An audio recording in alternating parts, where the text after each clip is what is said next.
cada noche el privilegio de poder entrar en su casa y compartir este tiempo al final de cada día. Y damos gracias a Dios y gracias a tantas familias, tantos televidentes que a esta hora se disponen a escuchar, a participar de la propuesta que le hacemos. Y como le estoy diciendo últimamente, vamos a viajar hoy. Los últimos días viajamos al Medio Oriente, pero hoy vamos a viajar a el Caribe. ¿A cuántos les gustaría un paseo por el Caribe? A mí. Aguas cálidas, transparentes, playas. Y allí hay una isla que es un milagro, y hemos recibido ya la visita de una persona de la isla, y hoy recibimos al segundo cubano que viene a la Argentina y que engalana nuestro programa. No sé qué voy a cantar con él. ¿Cómo era el nombre de la hermana esta? Dailani. Dailani se animó a tocar el piano y se empezó. Ahí me sacaron el piano ahora.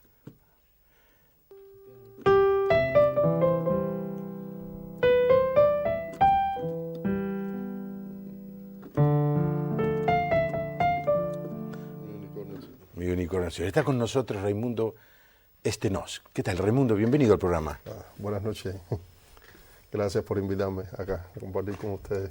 De La Habana. De La Habana, de la capital de Cuba. De capital de Cuba. ¿Viviste toda tu vida allí?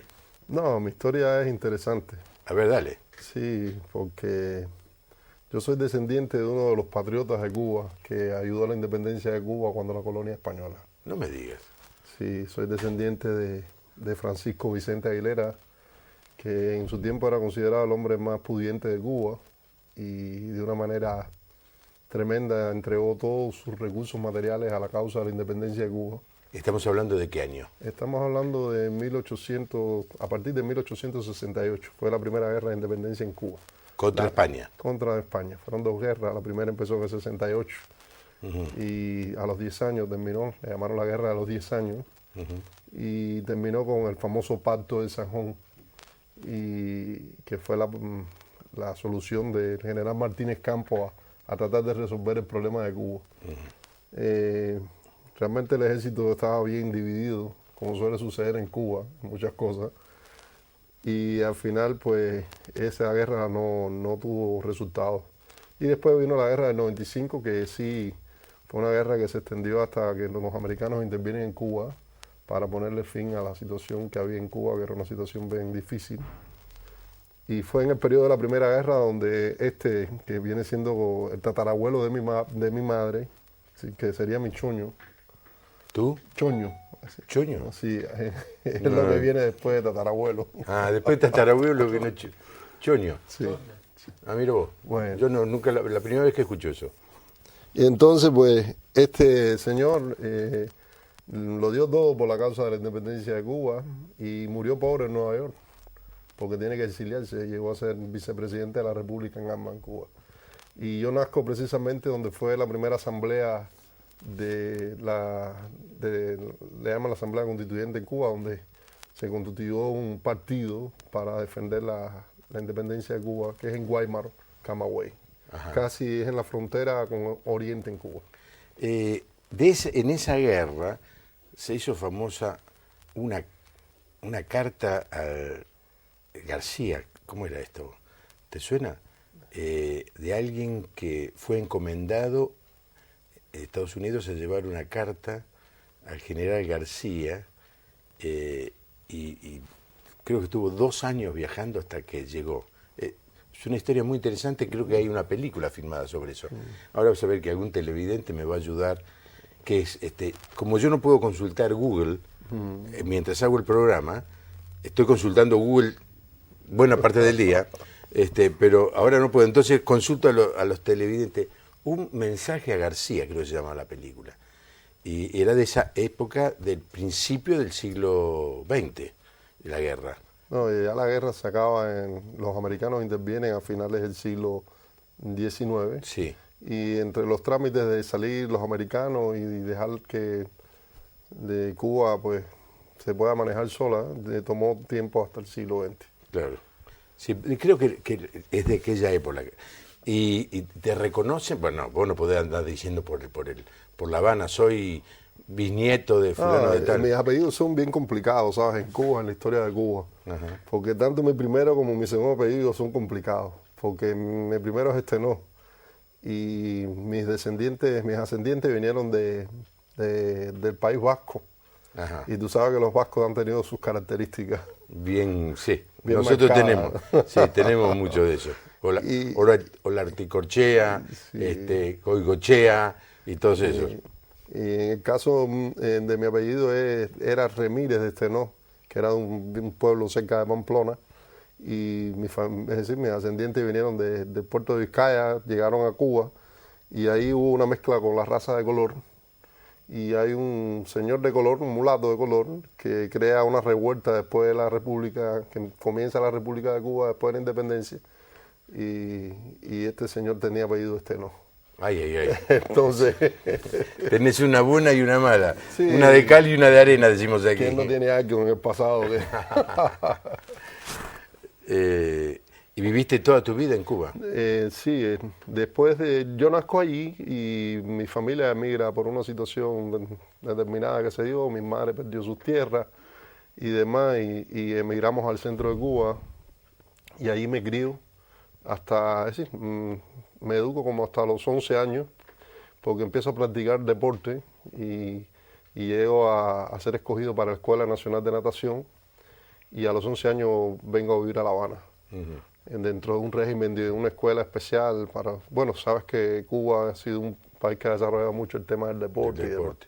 Ahora, vos naciste cuando ya la revolución se había Sí. concretado. Soy un pibe, tengo 41 años. Un pibe, realmente. Mi hija menor tiene 43, así que, mira, es un niño sos. Y te criaste, o sea que vos no viviste en otro sistema que no sea No el de la revolución no conocí marxista. otro sistema y mi padre fue una de las personas que ayudó a gestar la revolución en Cuba Ah, sí. y estuve muy involucrado con el tema de la revolución en Cuba, haciendo guerra y todo contra el régimen anterior que hubo, De Batista, de Batista. claro. Bueno, acá tenemos el Raimundo, me sorprendió. Tátara no sé cuánto nieto de un prócer, pero a su vez nieto de otro un poquito menos brillante o honorable, el padre revolucionario y el hijo nadador. ¿Competiste? Sí, competí en varios eventos internacionales y demás. Nunca llegué a salir de Cuba y bueno, y dejé la natación al terminar mi 12º grado, mis 12 grados en Cuba, porque decidí ir a la universidad a estudiar. Y en ese año pues ocurrieron cosas interesantes en mi vida. Bueno, ahora lo vas a contar. Voy a dar los teléfonos para que si alguien quiere llamar... Te hago una propuesta antes de dar los teléfonos. Raimundo, ¿estás dispuesto a contestar las preguntas que te hagan sobre Cuba? La que quieran, La que quieran. siéntense en total libertad. Y ellos están dispuestos a escuchar lo que les voy a decir. Bueno, no puedo contestar por los televidentes, pero Pues sí... vengan, siéntense libres, con mucho gusto. Porque hay mucha inquietud, hay muchas cosas que se dicen, algunas ciertas, otras falsas, acerca de Cuba, de la vida en Cuba.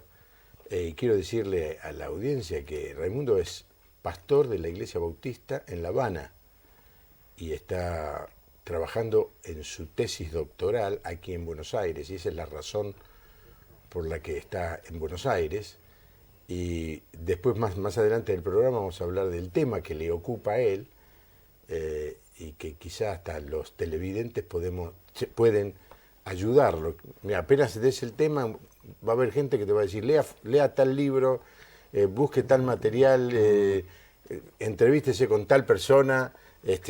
Mira, capaz que en esta hora Bueno, te ahorras un montón de trabajo. Ahí ponemos a trabajar a la audiencia. Ahí están los teléfonos, 4568-6667 para llamar y usted nos deja su mensaje, y el otro teléfono es donde recibimos los WhatsApp, 11 6041 3585.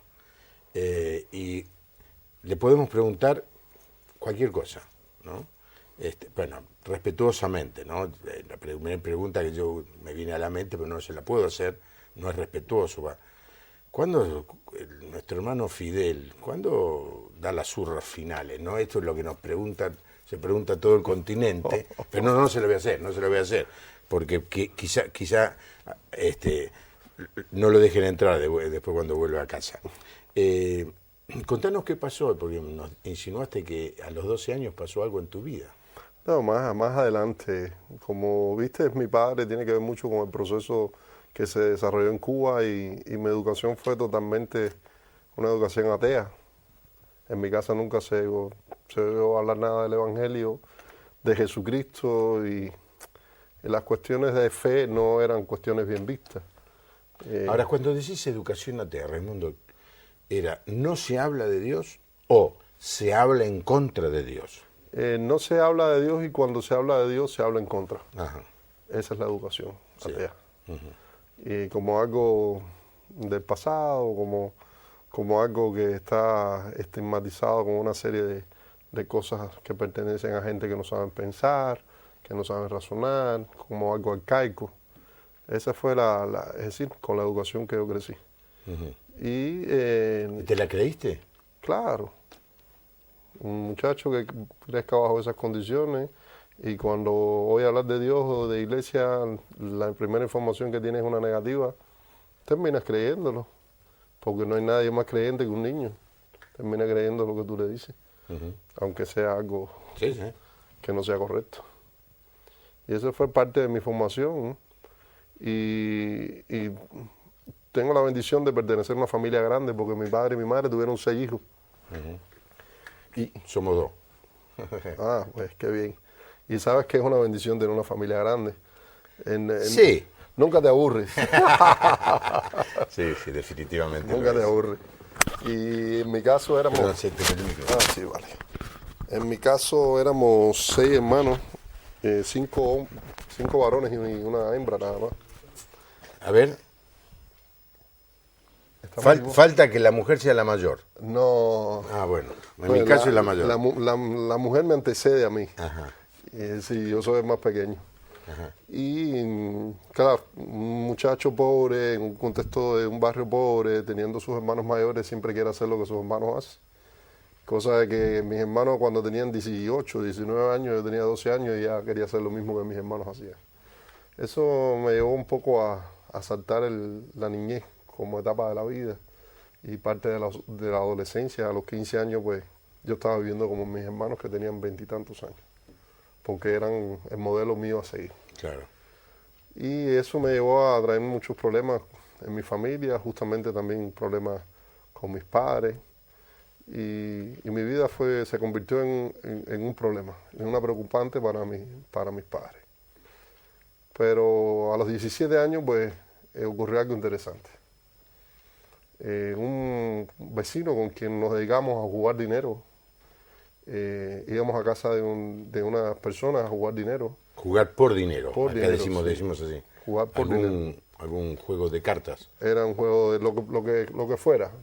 Lo mismo que era el dominó, que era con los dados, que era con las cartas. El objetivo era tratar de ganarle dinero a unas personas mayores que les gustaba jugar dinero, y nosotros éramos jóvenes y nos entusiasmó la idea. Y empezamos y vimos que estábamos ganando dinero y seguimos ganando dinero. En Cuba le dicen a esa persona, cuando tú vas con otro, le dicen al otro la pala, ¿no? La pala. Y en este sentido, yo era la pala de él o él era la pala mía. Todo estaba como la mano iba. Y un día voy y le digo, vamos. Y me dice, no voy. Y le digo, ¿qué te pasó? Dice, no, conocí a Jesucristo. Y yo digo, vaya, ¿y quién es ese? Y entonces me empieza a hablar de su experiencia de conversión. Está loco. Esa fue la primera pregunta que me hice. Este se volvió loco. Pero empezaron a pasar los días y yo vi que él realmente había tenido una experiencia en su vida. Y me invita a la iglesia. Y estábamos corriendo por allá los años finales, es decir, los años 90, estaba comenzando los años 90, sabe que los años 90 fueron años convulsivos con todo el tema del socialismo en el mundo. Claro, claro, cuando se cayó la cortina de hierro te iba a preguntar cómo afectó la enseñanza, la cultura y la economía de Cuba, ¿no? Y entonces ahí precisamente en ese contexto yo me acerco a la iglesia y tengo la bendita experiencia de que la primera persona que me encuentro cuando llego a la iglesia es un pastor que por más de 40 años había sido pastor en Cuba. Después me entero de otras cosas interesantes de ese pastor, que había estado preso desde el año 1965. Era de la generación de hierro que nosotros decimos en Cuba, de los pastores, los que soportaron cuando todo el mundo se fue y ellos se quedaron para pastorear iglesias y cuidar iglesias y demás. Este hombre tenía una cicatriz en su espalda de un bayonetazo, le habían dado con una bayoneta cuando él había estado preso. ¿Y había estado cuántos años? Él estuvo como 4 o 5 años preso. Y ahí pues el carisma de este hombre me fue un impacto tremendo, ¿no? Porque yo empecé a mirar y ver algo que nunca había visto en mi vida. Y este hombre fue lo suficientemente paciente como para modelarme a Jesucristo, mostrarme el amor de Dios para conmigo y totalmente abierto para que yo le hiciera cualquier clase de pregunta. Y a través de la obra que Dios hizo, después uno entiende que es el Espíritu Santo y todas estas cosas de la teología, pero la obra que Dios hizo a través de este hombre fue tremenda, hasta que un día Dios toca mi vida y yo caigo arrepentido delante de Dios. Después viene un proceso complicado, ¿no? Con mi familia, claro, y con todo lo que me rodeaba, ¿no? Tratar de redefinir por completo mi vida, ¿no? Raimundo, ¿qué era el obstáculo más grande cuando este pastor, ¿cómo se llamaba este pastor? Pablo Martínez Olivera. ¿Vive? No, murió. Cuando el pastor Pablo Martínez Olivera te hablaba, ¿qué era lo que más te producía resistencia a escuchar el mensaje? Por un lado, toda mi vida me habían hablado en contra. Por otro lado, estaba viendo algo diferente. Este hombre era muy amoroso, muy abierto a que uno le preguntara cualquier tema, muy dado a prestarme libros que hablaban precisamente en contra de lo que yo toda la vida había creído. Y aquello fue como encontrarme con algo que yo no creía que existía. Entonces era totalmente diferente a la realidad de donde yo venía. Ya para entonces era joven comunista, militante de la Juventud Comunista en Cuba, un prospecto de líder comunista en Cuba. Y saber todo lo que ocurría en el contexto donde yo me desenvolvía era totalmente diferente a lo que yo estaba viendo dentro de una iglesia. Era un contraste muy, muy grande. Y al final esto termina inevitablemente inclinando la balanza y yo termino creyendo y poniendo mi fe en Jesucristo. Y es lo que hace la diferencia. ¿Y cuando se lo dijiste a tus padres, a tus hermanos? Mira, interesantemente, no sé si fue por lo que pasó en Cuba, que mi padre al final, sabes, no, la gente a veces a través de ciertos procesos y el camino de la historia terminan a veces decepcionando de ciertas cosas. La actitud de mi padre fue para mí algo sorprendente. Mi padre era un hombre que a pesar de su formación y la que nos había dado, había tenido hermanos, tuvo un hermano, él tuvo 6 hermanos también, y uno de ellos fue sacerdote católico. Y mi padre, recuerdo que me dijo, ¿tú te sientes bien creyendo? Siéntete libre en creer. Lo que quiero es que sepas algo. Hoy tú crees, y tal vez mañana puedes que no creas, pero lo que quiero que recuerdes siempre es que aquí está tu padre y tu madre. Qué bárbaro. Nunca se me olvidan aquellas palabras de mi padre. Y eso fue un punto de libertad. Con mis hermanos sí tuve un poco más de conflicto, porque para entonces yo estaba aspirando a una carrera universitaria, donde tomar una decisión como esta, pues significaba que no podía optar por ella. Seguir a Jesucristo en medio de ese contexto significaba que yo tenía que renunciar a esa posibilidad. Y de cierta manera hubo una motivación por parte de mis hermanos que no tomara el camino de la fe porque iba a perder esta oportunidad. Pero al final Dios pudo más en mí que cualquier otra cosa y le agradezco a Dios por haber tomado la decisión que tomé. O sea que cuando vos aceptaste a Cristo, sabías que no te iban a permitir entrar en la universidad. En esa carrera que estaba optando. En esa carrera. Ajá. Tenía que optar por otra carrera. Ajá. Bueno, soy Marcelo de Capitán Bermúdez, nos felicita por el programa, gracias. Soy Esteban de Concepción del Uruguay. ¿Es cierto que al cubano no se le dejaba usar celulares en la isla? ¿Teléfono celular? Bueno, en algún momento posiblemente. El tema de las comunicaciones en Cuba siempre ha sido un problema. En Cuba han habido algunos problemas siempre medulares. El tema de la alimentación, el tema de la comunicación. Pero eso fue al principio, el sistema, la plataforma que había en Cuba para las comunicaciones era muy insuficiente y solamente se le permitía a los extranjeros adquirir un celular y hacer un contrato. Por supuesto, el cubano siempre crea las alternativas para poder sobrevivir. Hay un refrán que yo siempre digo, que en Cuba todo es difícil, pero nada es imposible. Y el cubano crea alternativas para encontrar soluciones en medio de los problemas. Y los extranjeros venían, hacían los contratos y se los dejaban a los cubanos. Y así, muchos empezaron a tener sus celulares a un costo bien caro. De hecho, sigue siendo caro hoy en día. Pero hoy no, hoy está abierto, usted puede tener hasta 3 líneas de celular si desea. Y está más abierto el tema de las comunicaciones. Quería preguntarle, bueno, no tiene nada que ver sobre los pastores estos de Brasil que están en la televisión, no están en Cuba. No hay televisión, no hay programas religiosos en Cuba. No. Gracias a Dios no tenemos, digo yo gracias a Dios, porque la televisión es buena cuando trae cosas buenas, pero también sabes, ¿no? Que puede traer otras cosas que no son muy saludables. Bueno, Eduardo de Ituzaingó dice, hay zonas preparadas para el turismo, porque tengo un amigo que acaba de volver de Cuba encantado. Y una de las razones por las que fue a Cuba es sorprendente. Vio fotos de La Habana con autos de la época de la década del 50. Y vio uno que era igual, del mismo modelo, al que tenía el padre de él cuando él era chico. Y lo dejó de ver acá en la Argentina. Y entonces dice, quiero ir para sacar una foto al lado de uno de esos autos. Y fue, y me cuentan, yo lo vi muy poco, no pude charlar con él, pero me cuenta que volvió encantado, porque es verdad, hay zonas de Cuba que están preparadas para los turistas donde los cubanos no tienen acceso, o no pueden ir porque es muy caro, supongo. Sí, hace tal vez unos 2 o 3 años ya, se abrieron todas las oportunidades a los cubanos, es decir, los cubanos ya pueden ir a cualquier lugar. Claro, el tema es con qué vas a ir, ¿no? Claro. Tienes la economía para ir.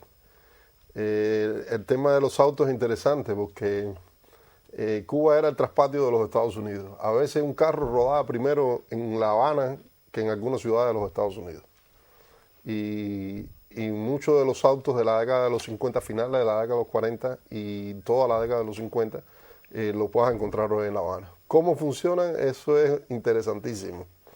Porque los autos... Todo es difícil, pero nada es imposible. Sí, son como un Frankenstein los autos, ¿no? Por fuera lo ves muy lindo, pero puede ser que tengan un motor de Mercedes-Benz, una transmisión de un carro coreano. Y así van tratando de hacer que los carros funcionen porque no hay otra alternativa. Y Cuba se ha convertido yo creo, en el gran museo rodante de ese tipo de autos de la década de los 50 provenientes de los Estados Unidos. La mayoría, aunque hay también autos que provenían de Europa, pero en menor. Sí, no, están allí. Chevrolet 51, por ejemplo, era un auto que se usaba mucho en los taxis, anterior al Ditel, anterior al Renault 12. Era el Chevrolet 51 como era el auto más usado, ¿no? Y mi amigo, que fue mecánico en cierto momento, vio uno de esos pero quería ir a sacarse una foto. No sé, le tengo que preguntar cómo le fue con los autos. Es un museo realmente. Un museo rodante. Y me dicen, todo es lindo menos las casas. ¿Por qué no pueden arreglar las casas? ¿O lo hacen con algún propósito? El problema es la situación económica en Cuba. Sabes que no es una situación fácil que le permita a la gente pues acceder a los recursos para poder arreglar sus casas. También te encuentras una ciudad vieja. Indudablemente la ciudad colonial de La Habana es la ciudad más vieja, puede ser, de toda Latinoamérica, y creo que la más grande, la ciudad colonial. Es decir, Argentina es una inmensa ciudad, pero la parte colonial de la ciudad de La Habana, el colonial proveniente de España, es mucho más grande que la que yo he visto acá. No, tal vez no he visto todo lo de la ciudad, pero casi estoy seguro. Y mantener propiedades de 3 y 4 siglos, sabes que es bien difícil. Muy difícil. Las partes más modernas sucede también lo mismo. Las construcciones que se hicieron a finales del siglo XIX y XX, el estilo de construcción que se usó en esa época no era un estilo de construcción propio para el clima tropical en Cuba, y eso generó también mucho deterioro.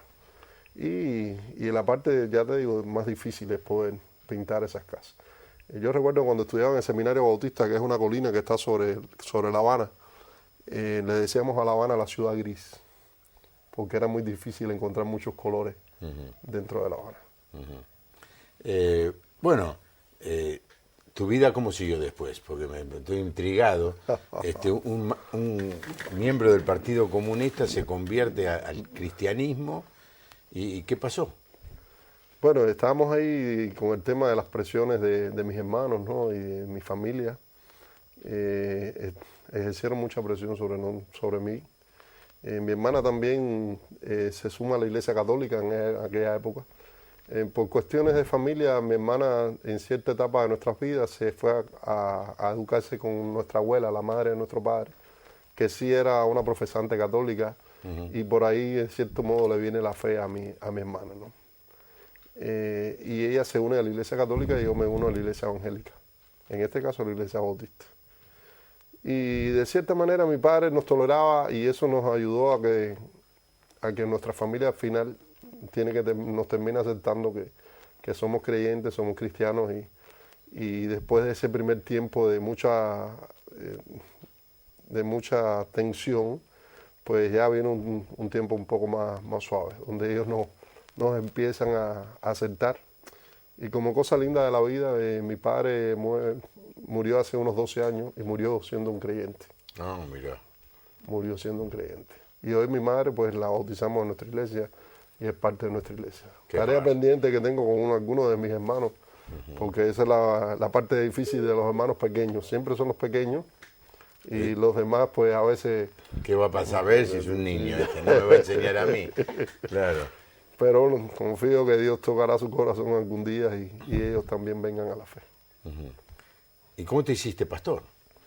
Bueno, sabes que me aplico a la universidad, tengo que hacer mis exámenes de ingreso. Al no poder optar por la otra carrera, tengo que aplicar. Me voy a la universidad a estudiar, y ya siendo cristiano y teniendo mi experiencia con el Señor. Sabes, esa primera etapa es inolvidable en la vida cristiana. Quien tuvo ese fuego en la primera etapa, ojalá que nunca se le pase. Es cierto. Y allí pues comencé a trabajar con los jóvenes universitarios y comencé espontáneamente a ser un líder dentro de los jóvenes universitarios.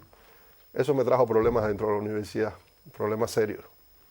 De tal manera que en mi segundo año de estudio yo no tenía problemas con mis estudios, con mis asignaturas, cumplía de una manera también satisfactoria. Y en el segundo año, pues como ellos ven este movimiento con los estudiantes cristianos y empieza a crecer los jóvenes cristianos dentro de la universidad, empezaron a existir entonces los inconvenientes. Y ahí pues yo tenía que decidir entre seguir siendo joven comunista y seguir siendo cristiano. Y bueno, ya se sabe que decidí seguir así. Siendo cristiano. Por supuesto. Y eso me trajo un problema serio en la universidad, cuando me llamaron y me pusieron en la situación de que si escogía una cosa u otra, yo decidí escoger a Cristo, y me pusieron una sanción en la universidad, que si cometía algún tipo de disciplina me botaban de la universidad. Te echaban. Te echaban. Y realmente como uno es cristiano y tenía su pasión y su deseo de seguir al Señor, hallé gracia también con uno de los directores de la universidad, que era mi profesor, y como yo era un buen alumno, para la gloria de Dios, y era uno de sus mejores alumnos, De cierta manera Él me protegió, Dios lo usó para protegerme. Y estando en el segundo año, termino mi segundo año muy bien, con notas muy satisfactorias, pero viene entonces otra crisis nueva en mi vida, que Dios me invitó a ser parte de su ministerio, de lo que Él quería hacer en Cuba, y tenía que escoger entonces si seguía estudiando en la universidad o si me iba a estudiar, a ser pastor, a trabajar como pastor. Y entonces ahí empezamos otra etapa de la vida. Sí, de hecho dijiste hace un rato que estuviste en el seminario bautista y ya entonces la historia se conoce. Dejaste la universidad secular y fuiste a trabajar, a estudiar para ser pastor. A los 21 años me involucro ya con el trabajo pastoral. Para entonces en Cuba no había muchos pastores. Tú llegabas a estudiar en el seminario y de hecho llegabas a pastorear una iglesia.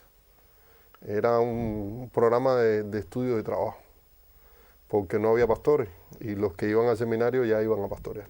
Es decir, que tengo 41 años, ya entiendes que llevo 20 años trabajando como pastor en Cuba. Y entonces empezó otra etapa diferente en mi vida, pues de estudiar en el seminario bautista, que eran 4 años de estudio, y cuando salíamos los fines de semana, viernes, sábado y domingo, y hasta el lunes de la mañana, pues atendíamos a las iglesias. ¿Cómo eran las iglesias? ¿Cómo se formaban? ¿Tenían templos? ¿Había lugares de reunión ya preparados? ¿Tenían permiso? En esa época, en la década de los 90, lo que encontraban eran las iglesias tradicionales, las que tenían sus propiedades y pudieron mantener sus propiedades después de que triunfó la revolución. Era lo que encontrabas. Por ejemplo, yo tuve la experiencia del primer lugar donde fui a trabajar, había sido una misión de una iglesia por más de 40 años. Por supuesto, todo el periodo de haber fundado aquel lugar, después viene la revolución, aquel lugar se quedó como un espacio allí, se respetó el lugar, pero las personas no asistían. Casualmente era considerado el pueblo más comunista de la provincia de La Habana, es decir, no es de la ciudad, sino de la provincia. Es como aquí la ciudad de Buenos Aires y la provincia de Buenos Aires.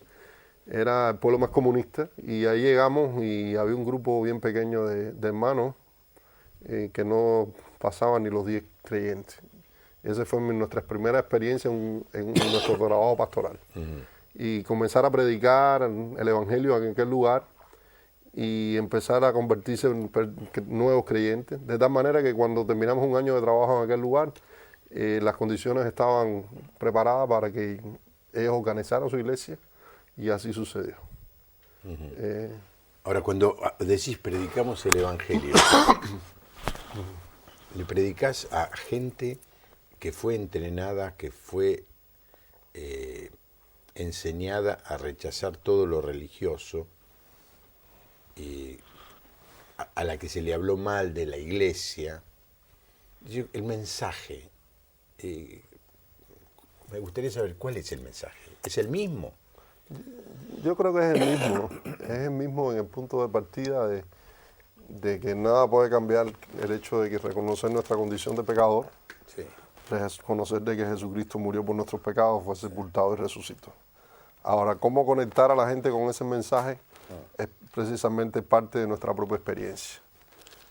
Mi propia experiencia de haber buscado a través de todo mi proceso de vida algo que realmente supliera o llenara el vacío tan grande que había en mi interior como persona, fue lo que me lleva precisamente a conectarme con esas personas y decirles, la realidad que tú vives y tu vida está vacía. Y al menos que no tengas un encuentro con Jesucristo, tu vida no va a ser transformada y no va a alcanzar otra dimensión.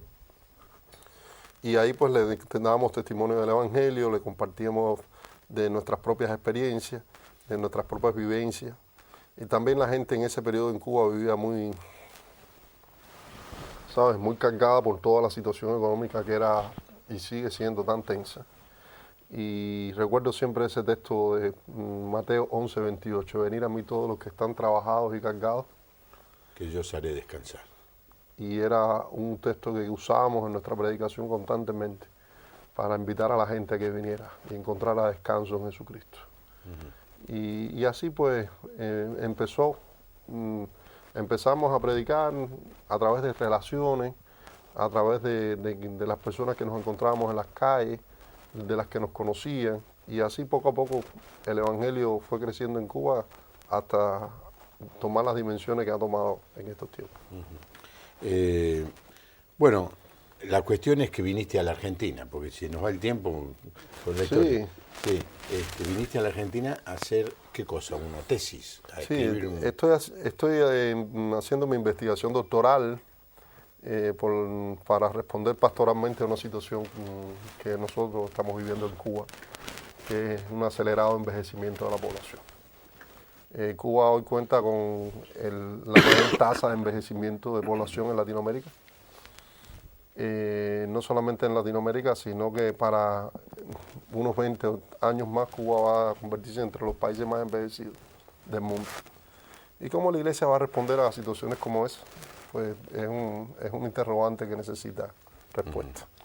Es interesante que el problema de los países más desarrollados es justamente, el creciente envejecimiento de la población. A ver, lo tengo que explicar. Obviamente todos envejecemos un día a la vez. Cuando se habla de envejecimiento de la población, se habla de que el promedio de vida se va extendiendo y a principios del siglo XX el promedio de vida era de 47 años y al final del siglo XX fue de 74 años. Pero sigue en crecimiento, es decir, cada vez, y es obvio, vemos personas con mayor edad trabajando, viviendo una vida plena, pero esto ha creado, por supuesto, una serie de conflictos. Por lo menos en primer lugar es el conflicto económico. Las cajas de seguridad social o las cajas jubilatorias están en crisis porque se esperaba que una persona se jubile a los 65, un hombre, y se muera a los 70. Entonces había un montón de gente trabajando y aportando para que se pudiera sostener a alguien 5 años. Pero resulta que ese señor no se muere a los 70, se muere a los 90. Es decir, hay 20 años más que ese sistema jubilatorio tiene que sostener a esa persona. Y al ir aumentando nosotros, los viejitos, yo soy uno de ellos, se crea una crisis para la sociedad, para la política, para la economía de un país, pero también para las iglesias. Y esto es lo que viniste a investigar. Precisamente en eso estoy trabajando. Contame cuál es la situación en Cuba. Bueno, la situación en Cuba es que ya casi un 20% de la población cubana tiene más de 60 años. Hoy es un tema, ¿no?, si se considera ya tercera edad a partir de los 60 o a partir de los 65 años. Pero básicamente en Cuba se está valorando a partir de los 60 años. Y el aumento de esta población hace que las iglesias, que siempre van a representar la demografía de la región, te encuentres más personas ancianas dentro de las congregaciones. Y eso es un desafío tremendo porque la iglesia tiene que responder a las necesidades de este grupo poblacional, que generalmente las iglesias se enfocan en el trabajo con los niños, se enfocan en el trabajo con los jóvenes, pero este es un grupo poblacional que tiene sus características, que están viviendo una etapa nueva también de sus vidas y que necesitan una atención especial también y necesitan una asistencia de parte de la iglesia en muchas de sus necesidades. O sea que tiene Cuba, que es un país con problemas económicos, la misma problemática que los países del primer mundo, como Alemania, Inglaterra, Francia. Sí, al tema del envejecimiento de la población, que en gran medida viene por la poca natalidad que hay en Cuba, se le suma, que es un problema del primer mundo, se le suma un problema del tercer mundo a Cuba, que es el problema de la migración. Que las tasas de migración por población que tiene Cuba posiblemente también sean una de las más altas en Latinoamérica. No puedo especificarte con toda claridad, pero te puedo, por ejemplo, poner un dato que el año pasado entraron por la frontera de los Estados Unidos provenientes de Cuba 47.000 cubanos. Estamos hablando de una cifra considerable de un país que tiene 11.2 millones de habitantes. Y de hecho está convirtiéndose en un problema serio. La población de Cuba decrece, no crece, decrece. Decrece. Ahora, mucha gente de esa es joven. Joven, en sus edades reproductibles, en sus edades de poderse reproducir dentro del contexto cubano, pues emigran. A esta situación se crea otro problema. Cuba no es un país que recibe migración, es decir, Cuba no es un país que recibe personas que vienen de otros países. Es decir, nadie va a Cuba, es muy poco. Sí, van a hacer turismo. Van a hacer turismo, o italianos o europeos que se casan con mujeres cubanas y tienen capitales y van ahora con la apertura y lo invierten en La Habana. Pero los casos son menos, en contraste con la población que pierde Cuba. Y como pastor yo celebro todos los años más velorios o funerales que matrimonios y nacimientos juntos. Ya puedes entender cómo se refleja eso en la realidad de la iglesia. Claro.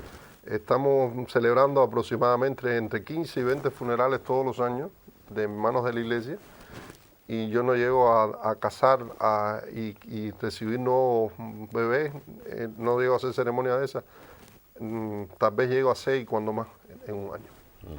Entonces es una preocupante seria dentro del contexto de la iglesia. ¿Y hasta ahora qué han hecho las iglesias evangélicas?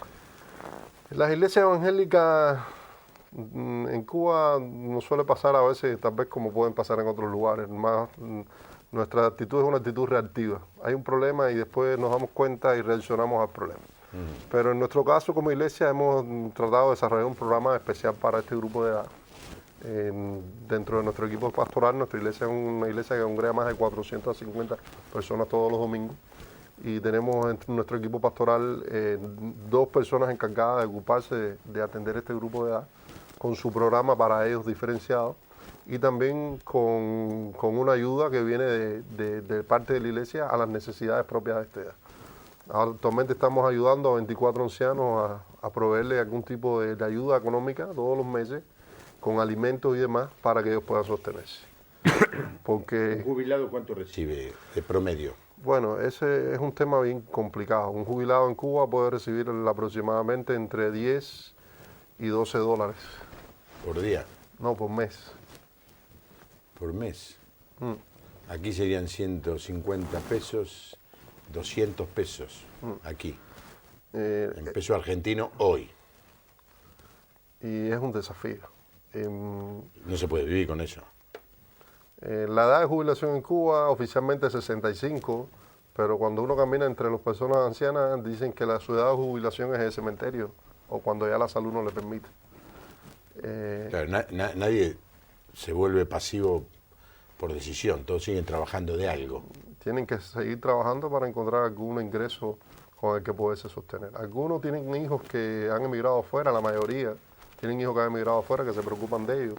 Otros que fueron parte del proceso político que se desarrolló en Cuba, se distanciaron de sus hijos por tal de cumplir con ese proceso político, y esa distancia ha conllevado a que sus hijos, muchos de ellos, han abandonado a sus padres, porque esa relación en la etapa primera de la vida no ocurrió, y sus padres están ahí abandonados y sin amparo filial en muchas ocasiones, y la iglesia tiene que ayudar a esas personas, porque es parte de nuestra responsabilidad también ayudar a este grupo poblacional.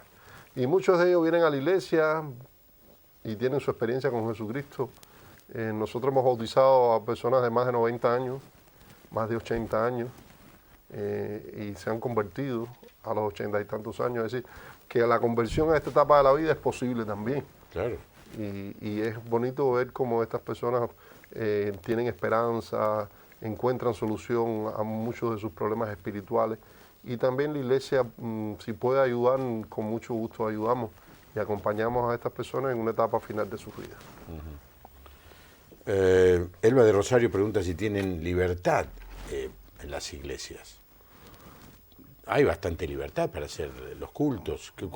¿Las limitaciones dónde están? Tú sabes que el concepto de libertad es un poco complicado. Sí, es muy complicado de definir. Sí. Yo lo prefiero asumir desde el punto de vista espiritual. Nosotros como cristianos tenemos la libertad que Jesucristo nos da. Y en Cuba nosotros hacemos lo que el Señor nos diga. Y también usamos una frase muy común. A veces es mejor pedir disculpas que permiso. Ah, ¿lo inventaron ustedes eso? Sí, no sé si lo inventamos nosotros o acá se me cayó de nuevo. No sé si lo inventamos nosotros Lo hemos usado... o lo usamos nosotros. Sí, sí. Porque Mejor pedir perdón que pedí permiso. Sí. Sí, porque allá todo es, hay que pedir una serie de permisos y sabes, ¿no? Pero si Dios nos guía, nuestro interés más que otro, no es más que otro, sino proclamar el reino de Jesucristo. Ahora, vos sabés que todos los domingos alguien del partido te está mirando a ver qué haces y qué decís. Eso es un privilegio. ¿Ah, sí? Sí, porque todos los domingos le estoy predicando a alguien que no es creyente. Ajá. Pero sabés que existe eso. Sí, cómo no, claro que sé. Y he sufrido en carne propia algunas situaciones con el gobierno. Pero tal es así que tienen uno para cada iglesia. Unos cuantos. ¿Sabes qué digo cuando estoy predicando? Si alguno está aquí para informar, por favor, que informe bien. Nosotros predicamos a Cristo y a este crucificado. Es nuestro tema. Y aunque tenemos inevitablemente que abordar temas de situaciones sociales reales que hay en Cuba, la abordamos desde una perspectiva cristiana, porque para eso estamos nosotros, para proclamar el reino de Jesucristo. A ver, lo digo de otra manera. El cardenal Bergoglio, que hoy es el Papa Francisco, nos dijo una vez en una reunión que él piensa que donde hay 10 personas hay uno de los servicios. Acá los servicios se llaman a la policía secreta o de investigación, que acá no es importante, aquí no es Cuba, pero para nada, ¿no? Pero nosotros le dijimos, pero Jorge, cuando se reúnen los obispos, que son 100, 200, y dice, yo sé que hay algunos que son de los servicios. O sea, informan a alguien o a algún sector. Pero esto es como un chiste para nosotros, pero en Cuba es algo de todos los días. Sí, eso es algo con que nosotros vivimos todos los días. Ya estás acostumbrado, ni te mueve el pelo. Ya, es que uno va en la vida perdiendo ciertos temores. A medida que uno pasa los años va perdiendo temores y temores. Y hay cosas ya que uno no le teme. Y más cuando uno anda en la luz, pues... Sí. Sí, pero el texto también dice que las tinieblas aborrecen la luz, ¿no? Pastor, dice, usted siempre se preocupa por saber si hay personas que lo miran. Yo confieso que soy adicta a su programa. Un problema eso, la adicción. Sí. Pero en este año fueron muy pocos los días que pude ver sin problemas. No sé si un canal del cable, lo veo, pero no tiene audio. Soy Mercedes Chajarí, Entre Ríos. Cuando esto sucede ya desde la central de nuestra señal de Buenos Aires a Rosario, que va por fibra óptica, o luego por satélite, sucede en todos lados. Si sucede solo en Chajarí, el problema es ahí del sistema de cable de Chajarí o de su televisor. Investíguelo. Gracias por llamar. Gracias de Liniers. Felicitaciones. Dice, hermosas las playas que tiene en Cuba. Buenas noches, soy Norma de Rosario. Cuba es un ejemplo en educación y salud. Yo estuve en un partido de izquierda y después conocí a Cristo y el Señor cambió mi vida. La verdad es que Cuba, con todos los errores y defectos que tiene, es un ejemplo en estas dos cosas que menciona Norma, ¿no? La gran mayoría o todos han estudiado, no hay analfabetos. Y la salud, no sé si es buena la hotelería de los hospitales, pero han producido médicos en toneladas. Es así. Eso es la parte buena del sistema. Sí, un sistema que heredó muchas cosas buenas de educación. Es decir, Cuba en la historia tuvo un programa educativo interesante, tanto en la medicina también. Muchos médicos que enseñaron a la Escuela Cubana de Medicina se formaron en las escuelas americanas, bajo el antiguo sistema americano de tocar al paciente, de examen físico, de todo esto, y eso se heredó en Cuba, y esa es la escuela que todavía queda en Cuba. Y realmente recibimos ciertos beneficios, pero a veces es bueno aclarar que no todo es tan paradisíaco como algunas personas piensan. Y que ese sistema de educación ha tenido que enfrentar problemas serios con el éxodo de docentes. Claro. Igual que el sistema de salud está enfrentando un problema serio con el éxodo de médicos a otros países. Claro. y el tema también de encontrar los medicamentos. Sí, Y me imagino. pudiéramos hablar de eso, pero creo No, que no es el momento. Ahora, pero Sergio de Villa Constitución, que es otra ciudad cerca a Rosario, dice, ¿qué opina del bloqueo que han hecho especialmente Estados Unidos y que atrasó tanto el desarrollo económico del pueblo? Bueno, muchas veces el bloqueo se ha usado. Yo no estoy de acuerdo con ningún bloqueo. No estoy de acuerdo con que ningún país tome medidas económicas contra otro. Como cristiano sería bien inconsecuente si digo que yo puedo estar a favor de esto. Pero por otro lado hay que tomar en cuenta también que internamente hay un bloqueo, que es el que hemos tenido que lidiar los cubanos por todo este tiempo, con respecto a ciertas medidas que se han tomado y ciertos procederes que se han asumido, que no han ayudado para nada al desarrollo de la economía cubana. No, está comprobado que el sistema no funciona. Es decir, es penoso, pero no funciona. De hecho, Rusia lo cambió. China lo está cambiando, si es que no podemos decir que ya lo cambió definitivamente. Así el sistema ese marxista de desarrollo económico es un fracaso en todo el mundo. O sea, todo el mundo lo está dejando. Y Cuba lo sostiene por esa perseverancia de los cubanos, que es admirable, pero algún día se van a tener que decir entre todos, che, modifiquemos esto porque no va bien. De hecho, ya se está modificando. Claro. De hecho, al abrirse iniciativas privadas, al abrir una economía de mercado en Cuba, al estar buscando inversiones extranjeras, no podemos estar hablando de ese socialismo que se había pensado de otra manera. Exacto. Bueno, vamos, yo dije algo y quiero concretarlo. Vamos a poner el email de Raimundo en la gráfica del programa, porque él está trabajando sobre este tema. ¿Qué debe hacer la Iglesia para servir a las personas de la tercera edad, los ancianos? Y él está buscando material, literatura. Ha venido a la Argentina para, en primer lugar, separarse del trabajo de pastor, que estando allí el teléfono va a seguir sonando, te van a seguir llamando, vas a tener que ir a la iglesia. Acá está como encerrado. Dios le ha provisto un lugar, un departamento donde estar, y está buscando bibliotecas y todo tipo de material. Y quizá alguien de la audiencia tenga algún aporte que hacerle. Entonces allí está Pastor Stenov, con Z final, Stenov, @gmail.com. Es bien fácil. Por supuesto, si le mandan un mensaje de aliento, de apoyo, va a ser bien recibido, ¿cierto?